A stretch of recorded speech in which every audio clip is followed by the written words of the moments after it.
ಬಿಸಿಯೂಟ ತಯಾರಕರ ವಿವಿಧ ಬೇಡಿಕೆ ಈಡೇರಿಕೆಗೆ ಆಗ್ರಹಿಸಿ ಚಿತ್ರದುರ್ಗದಲ್ಲಿ ಪ್ರತಿಭಟನೆ ನಡೆಸಲಾಯಿತು. ಇನ್ನು ಕರ್ನಾಟಕ ರಾಜ್ಯ ಅಕ್ಷರದಾಸೋಹ ಬಿಸಿಯೂಟ ತಯಾರಕರ ಫೆಡರೇಷನ್ ಇವರ ವತಿಯಿಂದ ಸೋಮವಾರ ಮಧ್ಯಾಹ್ನ 3:30ಕ್ಕೆ ಜಿಲ್ಲಾಧಿಕಾರಿ ಕಚೇರಿವರೆಗೆ ಮೆರವಣಿಗೆ ಮೂಲಕ ಬಂದು ಪ್ರತಿಭಟನೆ ನಡೆಸಿ ಜಿಲ್ಲಾಧಿಕಾರಿ ಮುಖಾಂತರವಾಗಿ ಸಿಎಂ ಸಿದ್ದರಾಮಯ್ಯ ಮತ್ತು ಶಿಕ್ಷಣ ಸಚಿವ ಮಧು ಬಂಗಾರಪ್ಪ ಅವರಿಗೆ ಮನವಿ ಸಲ್ಲಿಸಿದ್ದಾರೆ. ಇನ್ನು ಕರ್ನಾಟಕ ರಾಜ್ಯದಲ್ಲಿ ಬಿಸಿಯೂಟ ತಯಾರಕರು ಕಳೆದ 23 ವರ್ಷಗಳಿಂದ ಮಧ್ಯಾಹ್ನದ ಉಪಹಾರ ಯೋಜನೆಯಲ್ಲಿ ರಾಜ್ಯದ ಹಿರಿಯ ಕಿರಿಯ ಪ್ರಾಥಮಿಕ ಮತ್ತು ಪ್ರೌಢಶಾಲೆ ಮತ್ತು ಅನುದಾನಿತ ಶಾಲೆಗಳಲ್ಲಿ ಬಿಸಿಯೂಟ ತಯಾರಕರಾಗಿ ಕೆಲಸ ನಿರ್ವಹಿಸುತ್ತಿದ್ದಾರೆ. ಇನ್ನು ಮುಖ್ಯ ಅಡುಗೆಯವರು ಮತ್ತು ಸಹಾಯಕಿ ಅಡುಗೆಯವರಿಗೆ ಕನಿಷ್ಠ ವೇತನ ನೀಡದೆ ಯೋಜನೆಯ ಯಶಸ್ವಿಯಾಗಿ ದುಡಿಯುತ್ತಿದ್ದಾರೆ. ರಾಜ್ಯ ಸರ್ಕಾರ ಬಿಸಿಯೂಟ ತಯಾರಕರಿಗೆ ಈಗಾಗಲೇ ಮಧ್ಯಾಹ್ನ 2 ಗಂಟೆವರೆಗೆ ಕೆಲಸವಿದ್ದು ಮುಖ್ಯ ಅಡುಗೆಯವರಿಗೆ 4,700 ಮತ್ತು ಸಹಾಯಕಿಯರಿಗೆ 4,600 ವೇತನ ಕೊಡುತ್ತಿದೆ.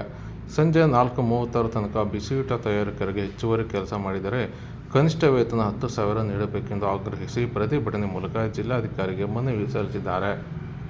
ಮಹಿಳೆಯರನ್ನು ಜೀತದಾಳುಗಳಂತೆ ಪರಿಗಣಿಸಿರುವ ಕರ್ನಾಟಕ ಸರ್ಕಾರಕ್ಕೆ ಹೇಳಿ ಧಿಕ್ಕಾರ. ಯಾತಕ್ಕಾಗಿ ಹೋರಾಟ?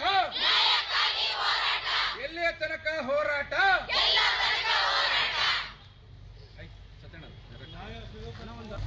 ನಮ್ಮ ಹೊಸದುರ್ಗ ತಾಲೂಕು ಅಧ್ಯಕ್ಷರಾದಂಥ ಕುಮಾರಸ್ವಾಮಿ ಅವರು ಬಂದಿದ್ದಾರೆ. ಅವರು ಕೂಡ ಸ್ವಾಗತ. ತಂಗಿಯರು ಬಹಳಷ್ಟು ಜನ ಬಂದಿರ, ನಿಮ್ಮೆಲ್ಲರಿಗೂ ಸ್ವಾಗತ ಕೋರ್ತಾ ಮತ್ತು ನಮ್ಮ ಈ ಬಿಸಿಯೂಟ ತಯಾರಕರ ಸಂಚಾಲಕರಂತ ಕಾಮ್ರೇಡ್ ಸತ್ಯಣ್ಣರು ಕೂಡ ಬಂದಿದ್ದಾರೆ.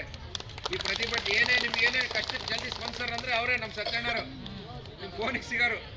ಅದರಿಂದ ಅವರು ಕೂಡ ಸ್ವಾಗತ. ಜಿಲ್ಲಾಧಿಕಾರಿಗಳು ಬಂದು ಅವರು ಕರೆಸ್ಬೇಕು. ಯಾರು ನಿಮಗೆ 4:15 ತನಕ ಮಾಡ್ರೆ 500 ರೂಪಾಯಿ ಕೊಡ್ತೀವಿ ಅಂದ್ರಲ್ಲ, ಆ ಪುಣ್ಯಾತವರು ಅವ್ರ ತಿಂಗಳಿಗೆ ಅದರಿಂದ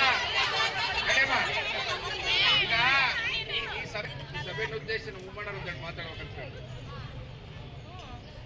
ಏನು ಇವತ್ತು ನಮ್ಮ ಚಿತ್ರದುರ್ಗ ಜಿಲ್ಲೆಯ ಅಕ್ಷರ ದಾಸೋಹ ಮತ್ತು ಬಿಸಿಯೂಟದ ಕಾರ್ಯಕರ್ತರು ಈ ದಿನ ಜಿಲ್ಲಾಧಿಕಾರಿಗಳಿಗೆ ಒಂದು ಮನವಿ ಸಲ್ಲಿಸಬೇಕು. ತಮಗೆ ಗೊತ್ತಿರಬೇಕು,